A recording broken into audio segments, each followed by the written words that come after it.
ये साथियों सम्राट अशोक के बारे में जानते हैं। साथियों बिंदुसार का उत्तराधिकारी अशोक महान हुआ, जो 269 ईसा पूर्व में मगध का राजा बना। बिंदुसार चंद्रगुप्त का पुत्र था, अर्थात अशोक चंद्रगुप्त मौर्य के पोते थे। साथियों राजगद्दी में बैठने के पहले अशोक अवंती का राज्यपाल था।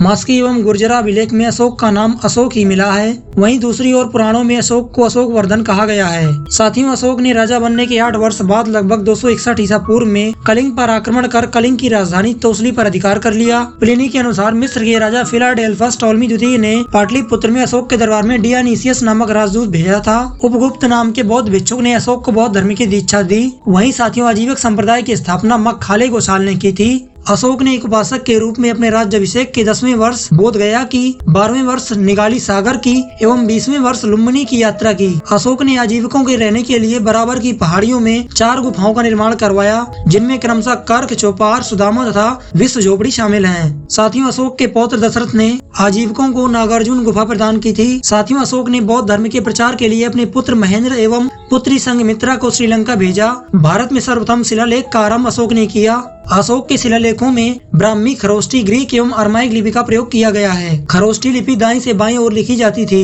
साथियों अशोक के अभिलेखों में शिलालेख, स्तंभ लेख तथा गुहा लेख शामिल हैं। अशोक के शिलालेख की खोज 1750 ईस्वी में प्रॉपर्टी फैनथेलर ने की थी। कौशाम्बी अभिलेख को रानी का अभिलेख कहा जाता है। अशोक का 7वां अभिलेख सबसे लंबा है। इसमें अशोक ने अपनी तीर्थ यात्राओं का उल्लेख किया है। अशोक के समय मौर्य साम्राज्य की प्रांतों की संख्या 5 थी। प्रांतों को चक्र कहते थे। प्रांतों का विभाजन विषय में किया गया था, जो विषयपति के अधीन होते थे। प्रशासन की सबसे छोटी इकाई ग्राम थी, जिसका मुखिया ग्रामिक कहलाता था। सैन्य विभाग का सबसे बड़ा अधिकारी सेनापति होता था।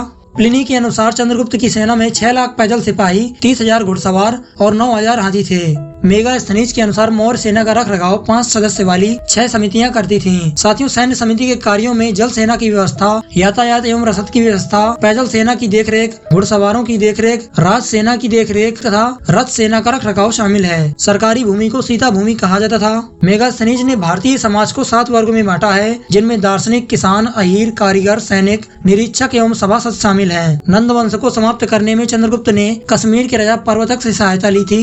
मौर्य शासन 137 वर्षों तक रहा। वहीं भागवत पुराण में मौर्य वंश में 10 राजा हुए, जबकि वायु पुराण के अनुसार 9 राजा हुए। साथियों मौर्य वंश का अंतिम राजा बृहद्रथ था।